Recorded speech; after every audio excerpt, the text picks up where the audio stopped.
Hello students, आपण आता 5वीचा इंग्लिशचा पेपर आहे फर्स्ट टर्मचा. कसा सोडवायचा ते तुम्हाला सांगणार आहे. नीट लक्ष देऊन बघा. 40 मार्क्सचा पेपर आहे. पहिला प्रश्न आहे answer the questions in short. थोडक्यात उत्तर लिहायची. आपल्याला प्रश्न काय विचारलाय, what did the queen find in the garden. म्हणजे राणीला काय सापडलं बगीच्यामध्ये? Golden feather. Who use a big hammer. कोण सगळ्यात मोठा हातोडा वापरताय? तर ब्लॅकस्मिथ. हु सोड द वीट. कोणी गहू पेरलेले आहेत? तर लिटिल रेड हेन पेरलेले आहेत. व्हॉट्स युअर फेवरेट डिश. तुमची आवडीची डिश कोणती आहे? माय फेवरेट डिश इज पिझ्झा. तर तुम्ही काही म्हणू शकता, खीर, गुलाबजाम, जे म्हणायचं ते म्हणा. How many days we have in a week. आठवड्यात किती दिवस आहेत? We have 7 days in a week. आणि write names of any 4 month. 4 महिन्यांची कोणते नावं सांगायची. तर मी लिहिलं जानेवारी, फेब्रुवारी, मार्च, एप्रिल. ठीक आहे. बरं, आता पुढची प्रश्नपत्रिका सोडवायच्या अगोदर नवीन असेल चॅनलला तर पटापट लाईक करा, चॅनलला सबस्क्राईब करा. सगळे तुम्हाला महत्वाचे व्हिडिओ मिळणार आहे चॅनलला. Match the following.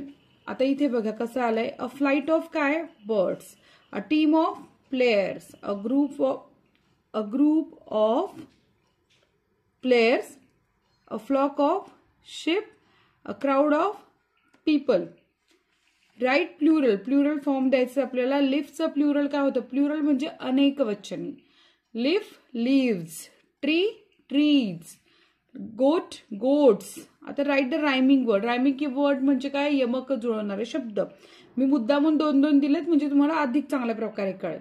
Ill hill kill. Doll ball fall.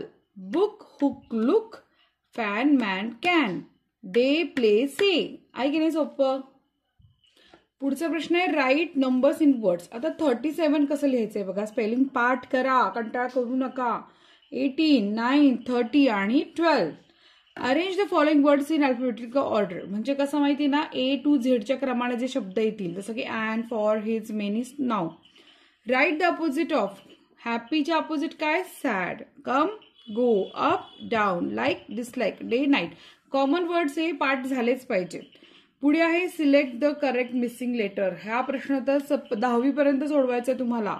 Found मधला यू मिसिंग आहे, डॉक्टर मधला टी मिसिंग आहे, माउंटेन मधला एन मिसिंग आहे.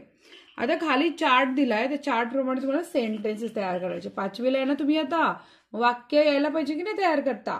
आता बघा, आय, वी, ही, शी, इथे काय करताय. वाक्याची सुरुवात नेहमी यांनी होते.